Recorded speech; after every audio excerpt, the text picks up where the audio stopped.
everyone, and welcome to episode 16 of the Luna's Galaxy podcast. My name is Emmy, but you can also call me Luna, and I'll be the host of this show. Luna's Galaxy podcast goes live on Apple Podcasts, Spotify, YouTube, and other podcast services on Tuesday every 2 weeks. For this episode, we have 3 segments: gaming news, what I've been playing, and questions. Before we get started, if you would like to leave a 5-star review on Apple Podcasts for the Luna's Galaxy podcast, I would greatly appreciate it. It helps me out. I'd really appreciate it. Or if you're listening on YouTube, be sure to subscribe, like, and comment. Maybe share the podcast with your friends. No matter how you listen, just be like, yo, if you see a tweet and someone's like, do you have any recommendations for gaming podcasts? Be like, yo, check out the Luna's Galaxy podcast. That's my favorite. It's probably not your favorite, but that's fine. You like it. You're listening, and that's all that matters. As long as you like it even a little bit, I think that's good. Anyway, so let's get right into the gaming news. So first thing is that Kitase has gone on to say, I think this was in an interview, that Final Fantasy VII Remake Part 2, we're probably going to be getting some news for it this year. He kind of said something about if all goes well, which to me kind of translates to if Square Enix lets us. Or, if things are moving along as scheduled. The plan is to for them to have Final Fantasy VII Remake Part 2 news this year. So that's cool. You love to see it. But big news, and this is old at this point now, but PlayStation bought Bungie. So last episode was all about not Activision. Well, yes, but so last episode, one thing that we talked a lot about was Microsoft buying Activision and kind of how that's gonna shape out, I guess. And so was it a week after or 2 weeks after? I think it was a week after the Activision stuff happened. Maybe 2 weeks. Anyway, it doesn't matter. PlayStation announced that they are going to be acquiring Bungie. For those of you that aren't too familiar with Bungie, because I know I'm not, they've been working on Destiny, which is a live service game. And so they bought Bungie. It was a few billion. No, not million, billion. It was a few $billion to acquire Bungie. And, fun times. I was just glad that it wasn't any other company at this point. Also in news, It Takes Two is getting a movie, which I think is kind of cool. I still haven't played It Takes Two, but it seems like from the trailers and from everything I've seen of it, it seems like it could be a cool family movie. I have heard that there are some parts of it where it's maybe not, but I don't know. I feel like it already has the vibe of a Pixar, a DreamWorks movie. So it wasn't surprising to me at all that we're supposed to be getting an It Takes Two movie. So kind of on the same page as PlayStation buying Bungie, Jim Ryan, I can't remember what his position is at Sony, but it's a big one, I can tell you that much. So Jim Ryan said to expect more acquisitions from PlayStation, which isn't a surprise. It's not really a surprise at all. But, to have that confirmation makes it kind of this is real, this is really happening. This isn't just speculation anymore. But we are going to be seeing more acquisitions in these coming months, coming years.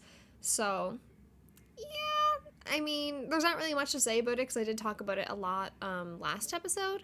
But I am curious to see who they will be acquiring because, typically when PlayStation has made acquisitions, it has been people that they've worked close with. So Insomniac, I can never remember the people that made Returnal. I can't remember what they're called right now. Housemarque, them.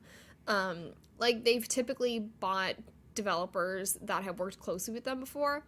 But then, them buying Bungie, it's kind of well, I'm not so sure anymore because Destiny is multi-platform. And if I'm correct, Bungie is more associated with Microsoft, at least it has been up until this point. So now it kind of feels like all bets are off the table, even with PlayStation. So, kind of scary. I am curious to see if they will buy any Japanese studios, any Japanese developers or companies. because we haven't really seen that happen yet. It seems to be very Western oriented, which I assume probably has something to do with just like Japanese culture and how those companies are run. And also, I don't know if PlayStation would want that, but anyway, like if we did see like a Japanese studio or a Japanese company like Square Enix, Capcom, Sega, or even a smaller one like Spike Chunsoft, I'd be curious to see how that shakes out and if that were to happen, because it is very Western right now. But we'll see. I'm kind of scared, but we'll see. With any luck, someone will buy Konami. But then at the same time, you kind of look at Konami and you're like, would anyone really want to deal with that? I don't know. Because you kind of want their IPs. But, anyway. Someone buy Konami so I can get Dance Dance Revolution. And then, kind of, again, in similar news with PlayStation, they said that they plan to launch 10 live service games by March 2026. So, I don't mind live service games. I mean, there are, I feel like, different forms of live service. You have stuff like Marvel's Avengers, which was kind of a short-lived live service, but then you also have stuff like Destiny, which I don't know if Destiny is technically an MMO. I don't know if you have to pay like a sub for that, but you have stuff like Destiny, which is, I think they went on to say that their main reason for acquiring Bungie had something to do with wanting to push out more live service games. But like even Final Fantasy XIV as an MMO, like that's technically kind of live service. Or even if you think of gacha games like Genshin Impact, like I assume they all fall into this same broad category of live service. And so it's kind of hard to predict what this will be like. But like I'm not what's the word I was looking for? I'm not opposed to it. I know a lot of people don't really like live service games, but, like, I don't mind. I think if you do a live service game right, like, I think it's cool. If you look at Final Fantasy XIV, like, yeah, there's a lot of microtransactions if you want to buy cute costumes or even, like, paying your monthly sub, but, like, that's a really beloved game. I don't think live service is always bad. Obviously, I think that there is that worry that, like, these companies just see it as, like, a cash grab, and anyway, but I don't think that this is necessarily a bad thing, and I'm really curious to see how this turns out, because I don't think PlayStation, like, I don't think there's any of these live service games have been announced yet, so yeah, I'm curious to see, and what kinds of live service will they be? Like, will I be interested in any of them, or are a lot of them going to be like shooters and like more Western stuff that I'm not really into? Are they going to be based off of existing IPs? Are they going to be brand new? I have no idea. So really curious to see what those live service games are going to be. Because 10 seems like a lot, especially over the span of like 4 years. 10 live service games in 4 years. Like, imagine if you want to play all of them. You wouldn't have any time to play any other games. But anyway, the last thing about acquisitions, at least I think it is, I think it's the last thing in the news about acquisitions, is that Nintendo has come out and said that they're unlikely to make any acquisitions unless deemed necessary. So this isn't too surprising. I think we all know that Nintendo is kind of doing their own thing, and that, you can't just have anyone be a Nintendo first party, if that makes sense. Like, they really want to make sure that the quality is there. They're not going to go around acquiring just anyone just to do it. I think the key word here, though, is unless deemed necessary. So, if Nintendo sees that Microsoft and PlayStation are scooping up all these other developers and companies at an alarming rate, like, what are they going to do? Are they going to be like, okay, shit, like, we need to pick up some developers and some companies that we still have games on our platform? Like, that is definitely a possibility, especially the way that things are turning out now and like how things are expected to turn out these next few months and years. So, but it's not in their plans, at least. They've also said that Switch is in the middle of its life cycle, which is cool, because like I really love my Switch. I'm glad that they're not like, we only got 2 years left or something, because the Switch came out in like 2017, so has it been 5 years now? Holy cannoli. I think it's been 5 years, if my math is correct. The Switch is about 5 years old now, and I mean, with the pace that they are going with the Switch, I don't think you want to end that. So yeah, I really like my Switch. I don't know if, in between, the like now being the middle of its life cycle and the end of its life cycle, how many more reiterations will we see of the Switch? But I'm excited and I'm happy because we're gonna talk about the Nintendo Direct soon, but I think Nintendo is really on a roll with the Switch, and there's a good possibility that is going to end up being one of the best-selling consoles of all time. I think, did I talk about this last time or was it on stream? I don't remember. I get everything mixed up. But, will it outsell the PlayStation 2? I don't know, but I think if any console could, it would be the Switch. So, yeah. Also, there is a new Grand Theft Auto game in development. Rockstar has confirmed this. I think it was just like a tweet that they put out where they were like, yo, we are working on a new Grand Theft Auto game. They didn't say much else. Is this going to be a Grand Theft Auto 6? Is it just going to be, some sort of not numbered title? Anyway, I'm not too knowledgeable about Grand Theft Auto, but like I kind of want to play GTA 5 at some point. I have the PS3 version because it was the thing back when it came out. I think, was it 2013? Yeah, I think it was 2013 when GTA 5 came out. I was in grade 8. And I remember like everyone in my class was like so hyped about it. And I actually remember Kingdom Hearts 1.5 on the PS3. It came out like the same day or like the same week or something. And so I remember everyone in my class was talking about GTA 5 and I was just kind of like, I'm getting Kingdom Hearts 1.5. I'm gonna see the 358 over 2 days movie and play Kingdom Hearts Final Mix for the first time. So that's my memories of the GTA 5 launch. But like after, I don't know if it was like a few months or a few years later, I ended up getting GTA 5 on PS3 and I played like 5 minutes of it. And it was some sort of mission with like a truck. Like you had to line it up a certain way and I just sucked at controlling it and so I never played it again.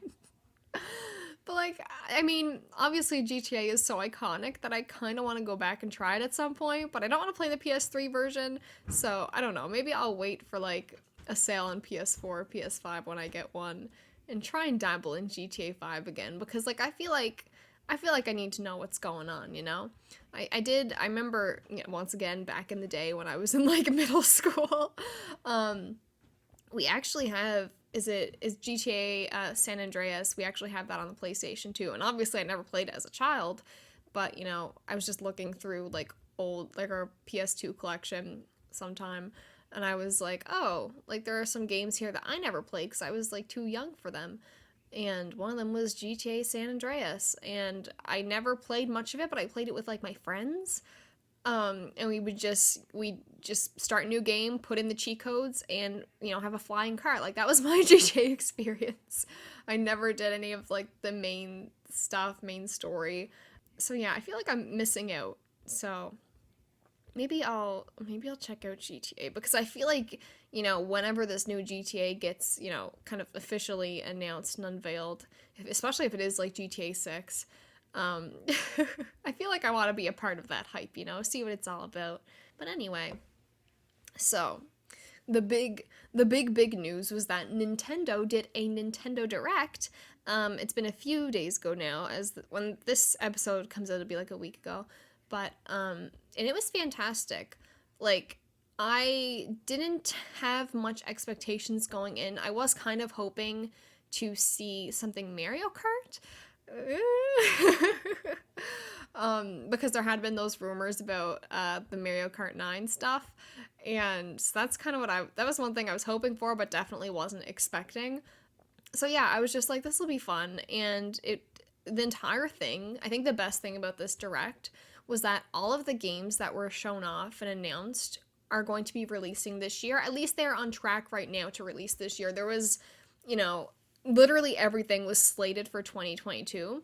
There was nothing that they showed off where it was like, oh, maybe this game will come out in 5 years, So, like, that was very refreshing because I feel like almost any presentation, conference, like anything that happens in the games industry, I feel like so often now we see these teaser trailers or even gameplay trailers sometimes, and the games aren't actually being released until like 3 or 4 years down the line, which I think is fine in some cases.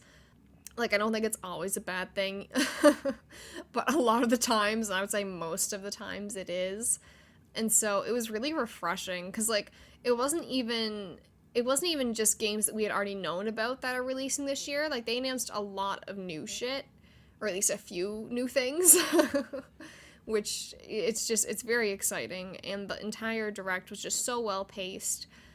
I know we haven't really got into the actual announcements yet, but like, they didn't waste my time at all, because, you know, a lot of the times, like, you're watching the Game Awards, or you're watching these really long press conferences, or even some state of plays, to be honest, or like when Square Enix did their little E3 thing, their Square Enix Presents. A lot of the times it feels like they're just wasting your time, because they'll show off one game that you're not interested in for like 15 minutes, and it's just like, I don't need this in my life. Or even 5 minutes, I feel like, is honestly pushing it for any sort of gameplay trailer. Any announcement shouldn't be over 5 minutes, in my opinion. That should be posted to YouTube after the fact. That should have its own stream that, you know, people can tune into if they're interested. But that was one thing I loved about this direct, was that everything that was shown off was like under 5 minutes, or if it was over 5 minutes, I didn't realize it. It just felt so well paced. It was about 40 minutes long, the direct in total, and there was so many games that, you know, weren't announced, that we were just finding out about for the first time, and there were so much quality games as well. I really feel like this is probably one of the best directs that we've ever gotten, even if there was nothing in it that stood out to you. I don't know how that could be. I feel like there was at least one thing in there for everyone to be like, oh, this is kind of cool. Even if you might not buy it, you're like, oh, like, this is kind of hype. But like, even if there was nothing really in it for you, I feel like the entire structure of it was so good.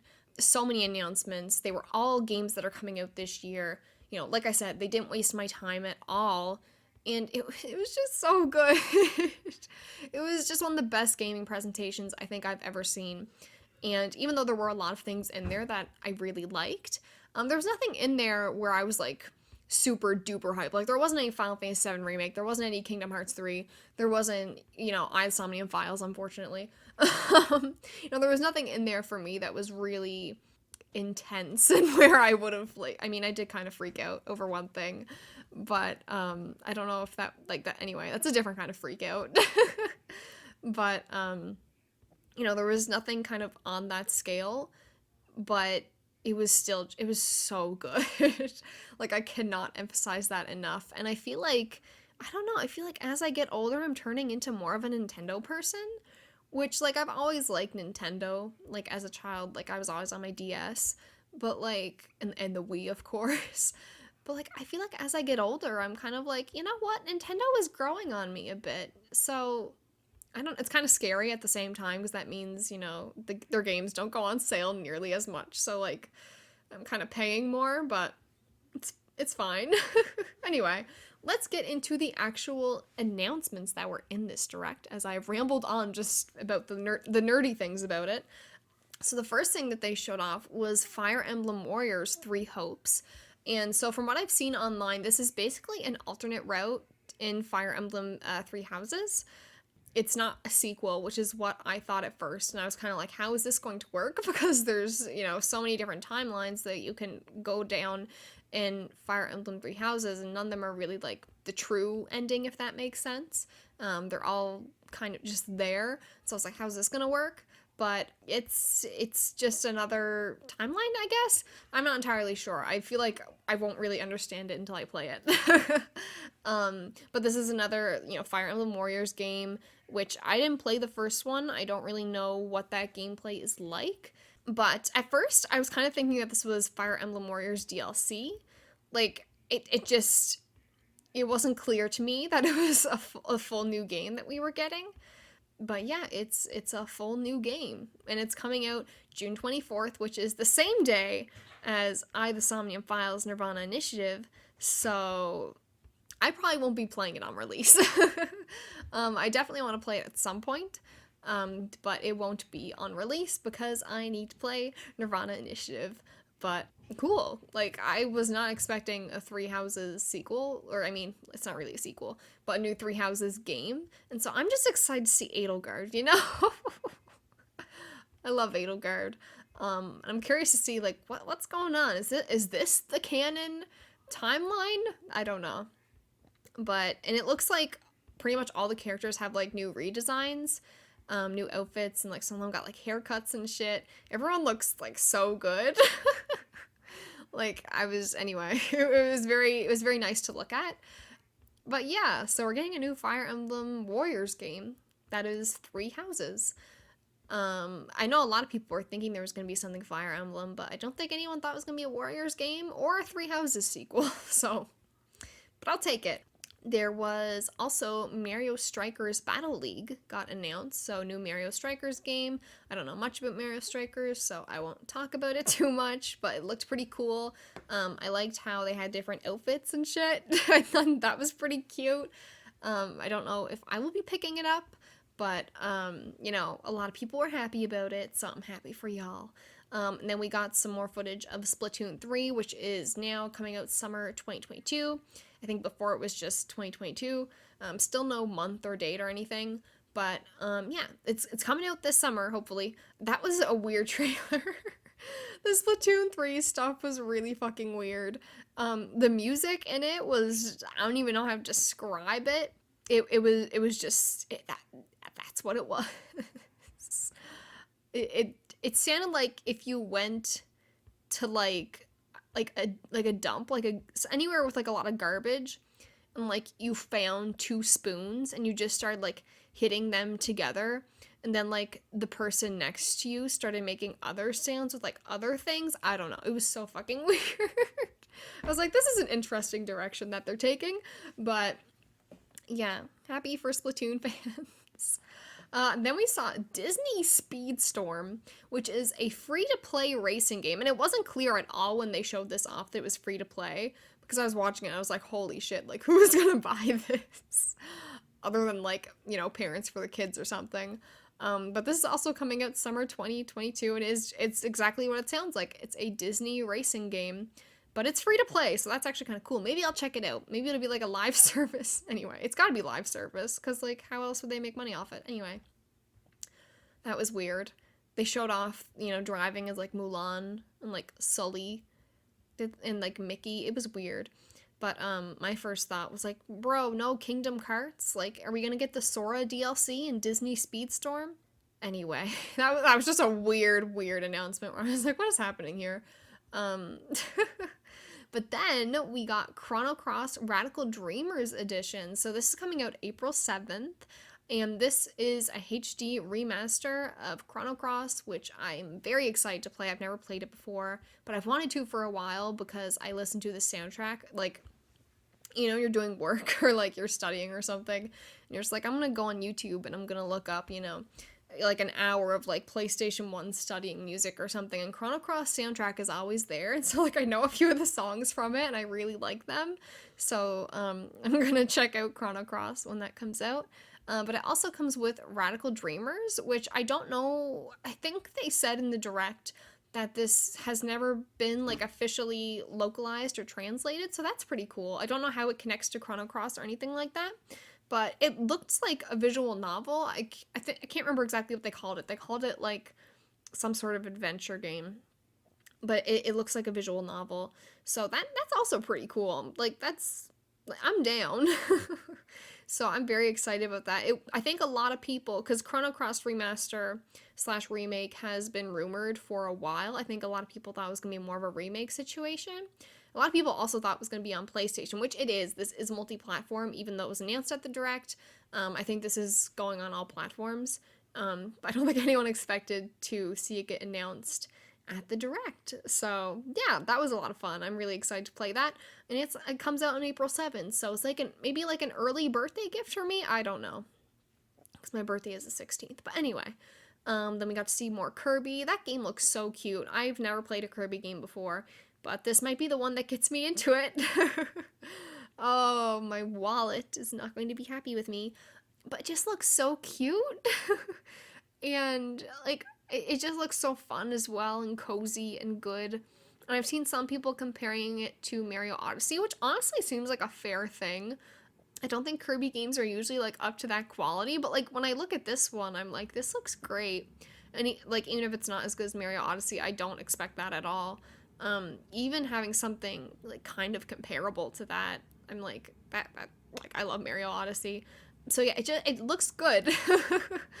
Kirby still looks like a fun game, and the more they show of it, the more I want to play it. So I'm in danger. And then, so they announced a few ports. So like one of them was like Assassin's Creed. There was a Star Wars game, but the one that caught a lot of people's eye was Klonoa Fantasy Reverie series. So I've when I saw Klonoa, the character, they looked a bit familiar, but I've never really heard of them. But a lot of people in my chat, because I live streamed the direct, a lot of people were very happy. They were like, yo, Klonoa? Kind of like a mascot platformer game. So it looked really good. Even though I've never heard of Klonoa, it seems like a game that I would really like because, it takes me back to my childhood of, those 3D platformers, like PS2 era. So yeah, I think once again, I'm probably going to play this. At least I want to. And this is coming out July 8th this year. But yeah, Klonoa, who would have thought? Just completely out of left field. At least to me it was. Then we got Live Alive. I don't know how I'm supposed to say it. But this is coming out July 22nd. And this is a HD 2D game that is old. And I believe they said this is another one that's never been like officially localized or translated in English. I think there has been fan translations, but never like an official localization. And so this is really cool, and it's very similar to Octopath, where you have multiple characters that you can play as. And like I don't know much about this game, but it looked really pretty. It looked really cool. I might check it out. But yeah, like it was just like, huh. Who would have thought? Like, I know someone is losing their minds over this. And you love to see it. I think that's one really good thing about the Switch is that it feels like it's been a good place so far for older games. It's more so third party than actual Nintendo games, which is a bit weird. But, hey, I'll take it. And then, oh my god, this next announcement. Nintendo Switch Sports. Once again, one of those announcements that I don't think anyone saw coming. It's just Wii Sports. Wii Sports is making a comeback, only though obviously you don't got the Wii remote, you got the Joy-Cons. But I believe they showed off like bowling, they had some soccer stuff. I can't remember everything that was shown off. But it was just like, what? Like they started with like the iconic like Wii Sports music, like it's that thing so you recognize, and then you're like, what's happening? We're getting Switch Sports? In 2022, they got rid of the Miis. That was the weirdest thing about the trailer, was that they didn't show off the Miis at all. But then after the direct, I saw some people on Twitter posting pictures with Miis. So the Miis still are in the game, but like they made an effort not to show them in the trailer. At least not enough where I noticed it. So like I guess they're trying to distance themselves from the Miis, or like trying to rebrand. I don't know. Because I thought that the new character designs looked really cute. But I was also like, where are the Miis, Because they're so iconic to Wii Sports. But yeah, Nintendo Switch Sports, April 29th. And they're not adding golf. Like, they're adding golf as DLC in the summer, I think they said. Which is kind of weird why it's not in the base game. Especially because I feel like golf is one of the more fun ones. At least it was one of the ones that I played a lot as a kid with Wii Sports. So, yeah, I mean, will I play it? I don't know, but like, I just thought it was fun. Like that was just a fun time, taking me back to the good old days of the Wii. And then, so there's going to be a new demo for Triangle Strategy. I think there was already a demo for it, but that was a while ago. And this new demo, I believe they said you can play the first 3 chapters, which seems very generous. I assume those chapters aren't just like 30 minutes long. I assume they're like at least an hour long each. So that feels like a decent chunk of a demo, like of the game to put into a demo. So I might check that out at some point because I'm still on the fence about it. But I think playing the demo, I mean, if there's 3 chapters, I'm sure that'll help me know if it's something I actually want to play. And then we got the announcement that Earthbound and Earthbound Beginnings are coming to Nintendo Switch Online. And of course, there was nothing about Mother 3. Because Nintendo is good, but they're not that good, you know? But yeah, Earthbound and Earthbound Beginnings are on Nintendo Switch Online, and that came out the day of the Direct, so you can play them right away. And honestly, I kind of want to play them. I don't know, like, I've never honestly seen much footage of those games. When I was watching the Direct, I was like, this looks cool. I might check it out. And then, oh, now we got the good announcement. So, we are getting Mario Kart 8 Deluxe DLC, which is wild because obviously people have been wanting this for so long. And I think we were all just starting to give up hope about it, considering that we had just started getting that Mario Kart 9 rumor. And, you know, it has obviously been so long since Mario Kart 8 Deluxe has released. And so I feel like people had just given up hope on it. Then they were like, here you go. Here's your DLC. And they kind of led into it like, we have this announcement for Mario Kart fans. And so like right away, I was like getting myself hyped. I was like, we're finally getting Coconut Mall, right? I was so happy on stream. It was so much fun. So I was like getting hyped. And then like right when they did that little like, you know, where they like snap their hands, their fingers, I don't know. And the trailer will start. Well, they did that. And right away, like the first millisecond, I recognized the Coconut Mall like song, because I mean, I would recognize it anyway, but literally right before stream, like on my starting soon screen and just like talking before the Direct had actually started, I was playing the Coconut Mall song on stream trying to summon Mario Kart 9. But like I'll take DLC. And so I was just so happy. Like there's a clip of it on my Twitch where you just see like my jaw drop as soon as I recognized the Coconut Mall song. It was a beautiful moment, if I do say so myself. So we're getting Coconut Mall, and I'm very, very happy about it. We're getting 48 new tracks across, I think it was like 8 different waves. So we are getting a shit ton of new courses in Mario Kart, which is so exciting.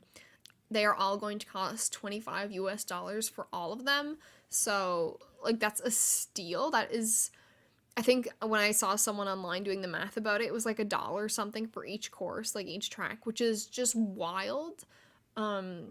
So I'm very excited. I love Mario Kart. And if you don't want to pay the $25, it is also included in the Nintendo Switch Online expansion pack. One thing I will say, though, about the tracks is that they look a bit weird, and obviously I didn't notice this the first time, because I was watching it, because I was just so excited about Coconut Mall. But after the fact, I was on Twitter, and I saw, like, some comparison images between, like, the other tracks in Mario Kart 8 and then these new DLC ones, and there's a big difference, stylistically. I don't know how I feel about it. I don't know if they're going to look better when they actually release. I kind of doubt it, but, yeah, so there is that. Like, they don't look to be as good, unfortunately. Like, just, like, stylistically and graphically. But, yeah, I also... Maybe it's too early to judge. I'm not sure. But, the first wave comes out on March 18th. So, I'm very excited. Be a very fun community night when we can finally play Coconut Mall. But anyway. And then the last announcement that they gave us was a Xenoblade Chronicles 3 announcement. This is coming out in September of this year. I'm not a big Xenoblade person myself, but I'm happy for y'all, and like, it's wild to me that this is releasing this year. Because I'm so used to seeing a new game get announced and then having to wait a minimum of 3 years until it releases. So when you just get a game announcement and they're like, yo, it's coming out in a few months, you're like, holy shit. So, yeah, Xenoblade Chronicles 3. Happy for y'all. But anyway, our last bit of news is that the Uncharted film director, and I'm not sure how to say his name, Ruben Fleischer? I don't know. Confirmed he's working on a Jak and Daxter adaptation with PlayStation. I'm just gonna say, please don't be live action. I don't think it would be, but like, oh, that sounds terrifying. So maybe we'll get a new Jak game. If I can get a new Jak and Daxter game out of this, I'll take it. But yeah, I'm a bit worried. But anyway, I am excited to see the Uncharted movie on a similar note. But let's talk about what I've been playing. So I played most of my replay of Kingdom Hearts 1. I just haven't done like the final boss battle. I don't really think I will at this point. But I was going to go for the platinum. I know I said that last stream or last podcast, but I decided not to do that because as I started digging more deep into all the stuff that I had to do, I was like, you know what? I don't want to do this. Not to say it won't ever happen, but like I have better ways to spend my time right now than working on a Kingdom Hearts 1 Platinum. I'm going to play other games. So I started playing Last Window. So this is the sequel to Hotel Dusk, Room 215, which is my favorite game that I played last year. And I love it so far. So far, the pacing seems to be a bit better than Hotel Dusk. It's kind of hard to tell because I'm kind of, I don't know how far I am into it. I played like a decent amount, I guess, but I feel like I don't know if I've hit the midpoint yet. But I really like the premise of this. I'm happy to be back playing as Kyle Hyde and talking on the phone with Rachel. I feel like the characters so far haven't grown on me as much as the Hotel Dusk characters, like Louie and Rosa and Dunning. I loved them so much.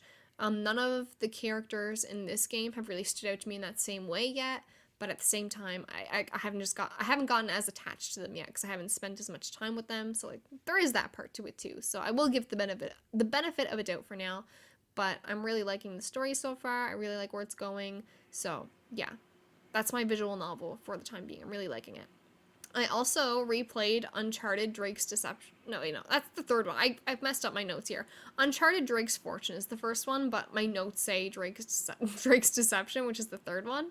I replayed the first Uncharted game because I never actually finished it. I played most of it when I was like a teenager, but I never finished it because I got to a part towards the ending where I just didn't know what to do, and it was stressing me out because it was kind of scary. If you know, you know. So I was like, I'm gonna go back. And I also played that on PS3, so I have the PS4 collection. So I was like, I'm gonna play the PS4 version.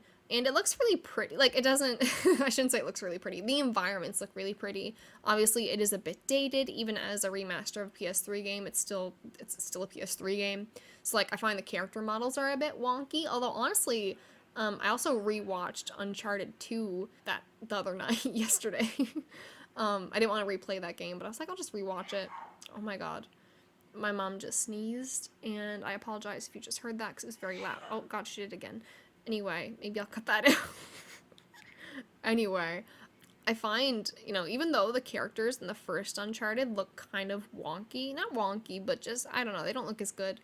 I find Elena in Uncharted 2 looks worse because she looks like she's just very like airbrushed or something. Like she looks like a different character in Uncharted 2 than she does in the first one. Like everyone else just looks a bit better, but Elena just looks kind of different. It's like they just put on a lot of makeup on her or something. I don't know. Anyway, I enjoyed it. It's like a solid 7 out of 10. It's nothing spectacular, but it's Uncharted, and I like Uncharted. So, yeah, the PS4 remaster looks pretty environmentally. And I did actually finish it this time around, so that was cool. And I started Pokemon Legends Arceus. So I've talked about this a bit. I don't think I talked about it on the podcast, but I have on stream and on Twitter, about how I'm not really a Pokemon person. I tried playing Pokemon X on the 3DS, back when I was like a teenager, and it didn't really click with me. I liked it for a while, but then I just kind of got bored of it. I haven't really dabbled in any of the other games. I have another one, but I literally don't think I played it at all. It was one of the DS games. And so, but I had been seeing a lot of hype around Pokemon Legends Arceus. I watched a few streams of it, and just, like, it looked good. It stood out to me. And, usually I don't give a shit about Pokemon. It's not my thing. But there was something about Legends Arceus where I was like, I feel like I should check this out. And so I picked it up because it was self-care. I was like, I deserve this. This is my comfort for now. I'm going to give it another shot.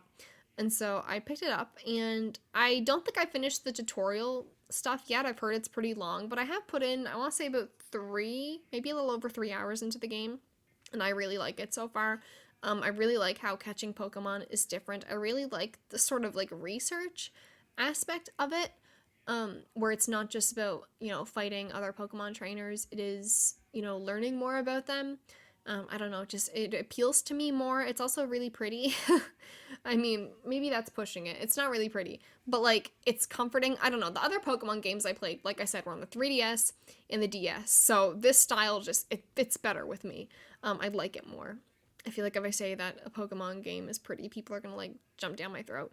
But I like it. It's nice to look at, even if it's not like nice. It's comforting, if that makes sense. But I'm really enjoying it so far, and I'm gonna play more of it. It's like just a really chill game to play like when you're in bed, because I did that and then I was like almost falling asleep. Actually, I did fall. I had to stop playing the game and then take a nap because I was so tired. It wasn't because the game was bad. It was just like so comforting and I was so tired. But anyway, that's more of a me thing. But yeah, I'm really liking Pokemon Legends Arceus. So this might be the game that gets me into Pokemon. So like I kind of hope not, because then that means like what if I want to spend even more money on games, because now I got to play like a Pokemon that comes out every year. But anyway, I really like it so far. And maybe I will play more Pokemon games if I really like it. This continues. Whew. Okay. So that's all that I've been playing. I think, right? Yeah, okay. So for the questions segment for this episode, so this episode actually comes out the day after Valentine's Day. So I thought it would be cool to ask y'all a little Valentine's themed question. Get them romantic vibes going or something. I don't know. I'm not a Valentine type person. Anyway, so it's Valentine's season, so the question that I asked y'all was, what are some of your favorite couples/ships from a video game? Because there are a lot. Like, there are a lot of couples in video games, whether they are canon or not. There are a lot of couples, so let's talk about it. So starting us off is Oblivion, the wonderful V, and she said she has a few. She lists off a few here. So the first one she says is Zack and Aerith from Final Fantasy VII, which I love. I love them so much. They're one of my favorites as well. They're very wholesome. They're very depressing. Anyway, V also says Yukiko and Chie from Persona 4, another good one. Tidus and Yuna from Final Fantasy X. Garnet and Zidane from Final Fantasy IX. Both very good ones. The Final Fantasy couples are just great in general, I feel like. Sora and Kairi from Kingdom Hearts. And Ventus and Naminé from Kingdom Hearts. Hell yeah. And then New says Hollow Knight's Cornifer and Iselda. I'm so sorry. I don't know these characters. But them, and New says, they both bring me joy, and I'm always happy to see them in game. So, I don't know. If y'all have played Hollow Knight, you know what New is talking about, and I don't. I love you, New. And then Tylerums, said, it's a little controversial to say Noctis and Luna, because I know a lot of people have a problem with how they're portrayed in Final Fantasy 15, but I think it's cute. You know it's love when in a world with cell phones, they're sending messages to each other through a notebook carried cross-country by her dog. Either way, Xion and Alphen from Tales of Arise, they are a good one. I did really like Xion and Alphen. And female Byleth and Edelgard. A few people said that, which is, c'est magnifique. Shovel Knight/Shield Knight. Only real ship I have that's not canon, since I lean toward more confirmed things, is Ryuji and An. They definitely have some connection. Also, Makoto and Kyoko from Danganronpa. Weird but cute. Then Tyler says again, also Kiryu and Kaoru. So, from Yakuza. Yakuza 2, right? Yes, Yakuza 2. Kiryu and Kaoru, not one that I would have thought of, but like, I will never forget, and this is kind of, I'm gonna give very vague spoilers for Yakuza 2, but there's just this scene at the end of Yakuza 2 where like J-Rock is playing, and it's just, it's entertaining, it's it stuck out to me, I will say that much. I was like, oh, this is really happening in a Yakuza game. But it was a good moment. But yeah, I like most of your show. I'm not gonna lie, Tyler. I'm not the biggest fan of Noctis and Luna. Not because of, like, their connection, just because of the writing, I guess. I don't know. Anyway. But I'm happy that you like them, honestly. And I will say, like, the ending of Final Fantasy 15, like, that very ending thing that happens, I was kind of like, oh. So, like, I'm not against them. But, yeah. Good ships, good couples. And then Makoto Fatora said Faye/Ellie from Xenogears was my original favorite. Also, Kid and You and Takeshi/spoiler character from Ever 17. I don't know any of them, but I do appreciate that you said spoiler character instead of spoiling it. Because I haven't played Ever 17 yet, so thank you for that. And then Cordy Kazam says Herschel Layton and Claire Foley. I hope I said that right. Foley? Foley? I think it's Foley. From Professor Layton and the Unwound Future makes my little heart happy. Also into any of the main Final Fantasy VII ships, despite having never played the game. I don't know, I just think those characters are neat. I like how they all look. Honestly, fair.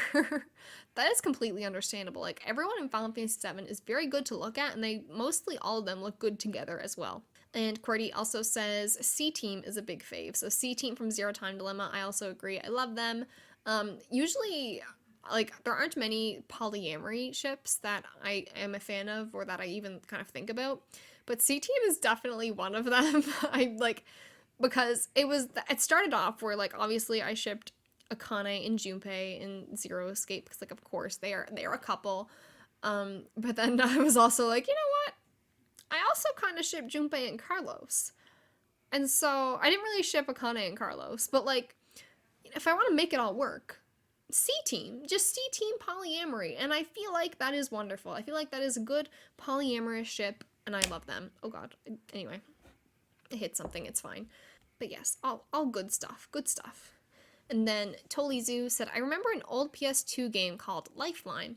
It used a USB microphone and had a sci-fi premise on a space station. You took on the role of a trapped survivor in a security monitoring room, injured and unable to leave the room. But you could talk to another survivor and tell her how to navigate and maneuver combat. It was an interesting bonding experience, so it's a platonic couple, but still one of the more memorable ones in video games for me. Interesting. I've never heard of this. But I think it sounds cool. I think, like, the USB microphone specifically, I'm like, oh, that's cool. Okay. And then Mila says Shulk and Viora from Xenoblade Chronicles. Also, although I've not finished the game yet, I feel confident asserting that Haruki and both Setsuna and Kazusa from White Album 2 would also make a fantastic trio if a canon polyamory ending existed. My heart breaks for the game. Not familiar with White Album 2, but, like, I'm happy to see more polyamory stuff. Like, I just think it's cool. Anyway, let's continue. Adam says Akane and Junpei 100%. Also, Steins Gate spoiler couple. Thank you. Adam did put spoiler tags in the Discord answer of, like, what that spoiler couple was. But I haven't finished Steins Gate, so I didn't read it. But if you do want to go in the Discord and you do want to see what Adam said, because you're a fellow Steins Gate fan, you can do that. I just didn't want to spoil myself. And obviously Phoenix Wright and Miles Edgeworth, the best couple. Also, completely understandable. I also liked them. and then Bad Game Jules said Edelgard and female Byleth. I love their dynamic so much, just two souls who understand each other and can always rely on one another. I know I already said this, but I'm also a fan of Edelgard and female Byleth. When I played Fire Emblem Three Houses, that was what I did. I was female Byleth, and I was like, yo, Edelgard, hit me up. Anyway, we got married. It was wonderful. It was genuinely so wonderful. I might have teared up a bit, but it's fine. Just little gay things. Anyway. And Owen said Joker with Makoto or Akechi in Persona 5. Good ones. Like, if I were going to ship Joker with anyone, it would be Makoto or Akechi. When I first played Persona 5, I romanced Makoto. However, if Akechi was an option, I would not hesitate. Yeah, I like Joker and Akechi. But I also did romance Makoto, so yeah, I agree. And Owen also said Riku and Naminé in Kingdom Hearts, which is another good one. Like, I feel like Kingdom Hearts is one of those things where, like, I can ship basically any character as long as it's not weird. You know what I mean? Basically, as long as there's no very big age differences. Yeah, like, Kingdom Hearts has a lot of good ships, and Riku and Naminé is one that I am down for. Even though it's not, like, a big one for me, I'm like, yeah, I see it. Like, I see all of them, you know? And Kokiri said Luigi and Daisy. Very a classic, if I do say so myself. Andre also said, I ship female Byleth and Edelgard in a perfect world, as we all do. Mo said, wow, there's more than I thought after thinking for a while. I'm a fan of Neko and Shiki from The World Ends With You, Tidus and Yuna, Junpei and Akane, but I'm going to have to give it to Okabe and Kurisu from Steins Gate on this one as my fave. Very good ones, Mo. Very good ones. And Jay said, oh wow, okay, so Byleth, female, and Edelgard for sure. I'm glad we all had this experience. I'm glad that we all had the same Fire Emblem Three Houses experience. I also really like Locke and Celeste from Final Fantasy VI. Also, Joker and On in Persona 5 I thought was wholesome as hell, and Akane and Junpei. And then the Landy Lodge says Tidus and Yuna, another pretty common one. Andy Brew, is it Brew or Bruh? I don't know. I'm gonna say Brew. Said Neko and Shiki, which is another common one. And then Pop Pie Plays says Hubert and Pascal from Tales of Graces. Ouija says the entire cast of Watam, not trying to say that, Watam, I'm gonna say Watam. Which I had to Google this, because I was like, what the hell is happening here? And when I Googled Watam, I was not given any answers. I did not understand. I don't know what. Interesting answer, Ouija. Should I play Watam? Should I see what this is all about? And then Austin said Shrek X Shadow, and Sans and Komaida. Thanks, Austin. So for my answer, some of my favorite ships, some of my favorite couples in video games, I think my favorite one is probably Akane and Junpei from Zero Escape. They have a bit of a toxic dynamic, a bit of an unhealthy dynamic, if I do say so myself. But I also really love them. Like, they have the elevator scene. Like, how many video game couples have something like the elevator scene? You know? I love them. I love them so much. I love Zero Escape so much, and both of them are like two of my favorite characters in Zero Escape, and so them being like a canon couple is just like Anyway, I also have Carlos and Junpei here, and C-Team, and then Zack and Aerith, which we already talked about. I also really love Cloud and Tifa. I love them so much. They're another one that's like, this is a bit unhealthy, but like I feel like they can probably work it out. Like, it's not toxic, it's just unhealthy. You know what I mean? Like, they'll be fine at some point. They really love each other. I know they do. I love Cloud and Tifa so much. I have here most KH ships that aren't weird, kind of like I already talked about.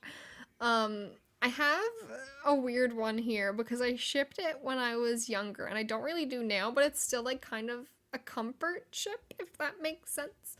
I feel like I should shout it out because it meant a lot to me when I was younger, which sounds really weird to say about fictional characters, like wanting them to be together, but anyway.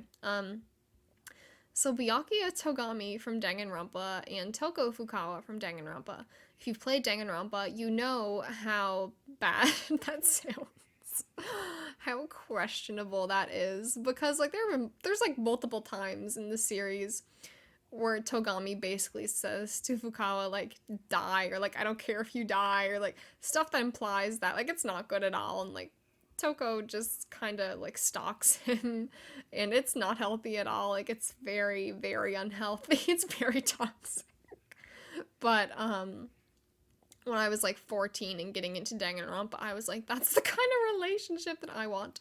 And so, to no one's surprise, I have not really had any good relationships in my life yet, but that's for another time. We're talking about Valentine's Day, not therapy. So, but I thought I'd shout them out because they still kind of hold a special place in my heart, you know? Like, anyway, I wrote a lot of fanfics about them. It's fine. I also have Chloe and Max from Life is Strange. Honestly, like, I was never a big fan of, like, Max in Life is Strange, or even Chloe the first time that I played it. Like, I feel like their relationship is stronger than them as characters themselves, but I think it was one of the first games I played that had, well, I mean, the option to be in an LGBT relationship, so it's always stood out to me, and I really love them. Also, Ellie from The Last of Us and any of her girlfriends, whether it's Dina or the one in the Left Behind DLC. So y'all know, you'll probably know, I've never actually played, I mean, I have played The Last of Us, but I never finished it. I never played much of it. I haven't played Left Behind. I haven't played The Last of Us 2. I am vaguely familiar. I've seen some cutscenes. I've seen like The Last of Us 2 trailers with her and Dina. I did watch all of Left Behind as a child. Not as a child, but like as a young teenager. I think that was actually the first time where I saw any, women loving women in a video game. And so it meant a lot to me as a young, because like I was the same age-ish as Ellie during that time. I was like 13, 14 years old, just like watching on YouTube the Left Behind DLC with Ellie, and I can't remember her friend's name that she kisses, but it was just like, oh, this is so cute, maybe I want this. And so yeah. I love Ellie. I might not have played her games, but I love her. Also, Edelgard and Female Byleth. Also, Kanji and Naoto from Persona 4 is one that I really, really love. I kind of obsessed over them for a while. Like Kanji, they're both like two of my favorite characters from Persona 4 as well. So like, kind of like Zero Escape, where it's like Akane and Junpei, like they're a couple. Like it's very similar, where it's like those are my two favorite characters and they're together. I really like Kanji and Naoto. I really like their dynamic. It is very gay, even if it's like a heterosexual relationship. It's just very gay. I love it. And then the last one I have here is actually, and I haven't thought about this one much, but like it came to mind because I was like, were there any Yakuza ships that stood out to me? And actually, I don't have this, but I'm gonna say it now. Majima and Makoto, I think was her name in Yakuza 0. I loved them, but that's not what I'm about to say. I'm gonna say Kiryu and Rikiya from Yakuza 3. I played Yakuza 3 last year. I loved it so much, and one of my favorite things about it was their relationship. I know a lot of people aren't going to read it that way, but to me, I was like, it's not overtly, like, it's not implied, I don't even know, like, I don't think it was their intention at all for it to come off that way, but, oh my, I love Kiryu and Rikiya. I feel like, ooh, anyway, I love Yakuza 3. I don't want to, like, go into spoilers, because I know there's a lot of people listening that probably haven't played it, but, I like them. It threw me off guard, so I thought I would shout it out. I wonder if there will be any other Yakuza ships, because I still have to play a lot of the games. I wonder if there's any other Yakuza ships that, as I play more of the games, I'll be like, oh. Actually, there was another one that was actually in Yakuza 3. Mine and, was it Daigo? I think it was those two characters where I was like, oh, this seems a little homosexual. Like, Mine's feelings toward Daigo, I was like, this seems like a bit more than, like, a brother type of thing, or, like, just, like, that masculine energy, I don't know. Yakuza 3 in general is one of the gayest games I've ever played, and nothing was overtly gay. At least that's how I feel about it. So yeah. I've had a lot of favorite couples, favorite ships over the years, but those are the ones that are coming to me right now. So yeah, I hope that you all had a good Valentine's Day, because when this comes out, it will be the day after. So I hope that you had a good Valentine's Day. I hope that you had, like, some nice chocolate, even if you don't have a Valentine. You can be my Valentine, like, platonically. I know I don't have, like, a romantic Valentine, but, it'll be fun. I don't care. My parents will probably get me chocolate. And if they don't, I will tell you all on Twitter that I was wrong, and I've been disappointed. Anyway, you don't need to have a romantic Valentine. You can have a platonic Valentine, just buy someone chocolates just for the hell of it. Romance is overrated, even though I'm talking about, couples and ships. Trust me. Does that sound really bitter? I don't know. I'm just going off on a tangent now. I've been recording for an hour, so we should stop. Thank you so much for listening to the Luna's Galaxy podcast. If you enjoyed this episode, please feel free to like, comment, and subscribe on YouTube, or leave a review on Apple Podcasts. And I will be back on Tuesday, March 1st for the next episode, where we'll be discussing who knows what. If you want to be a part of the Luna's Galaxy community, you can join our Discord server, link in the description. You can also keep up with me on Twitter, Instagram, or Twitch, where I'm at EmmyLunaGames. And I hope you all have a wonderful day or night, and I will see you next time. Bye-bye.